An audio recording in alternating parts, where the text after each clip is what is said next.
Otsoa eta katua.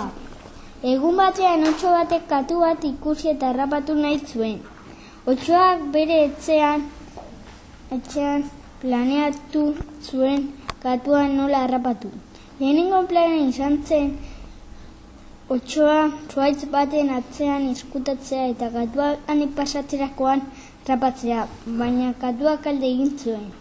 Bigarren plana izan zen lehenarekin lazo bat egitea eta katua handik pasatzerakoan lotu eta gelditzea, baina katuak alde egin zuen.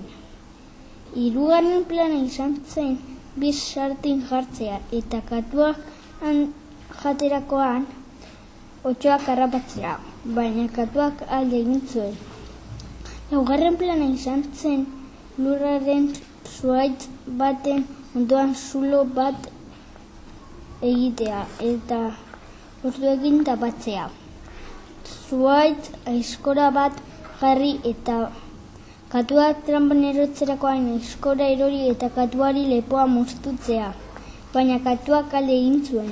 Beste egun batean trampa jarrita zegoela, otsoak despistatuta zebilen, eta berak jarritako trampan erori zen, baina otsoak ez zuen alde egin.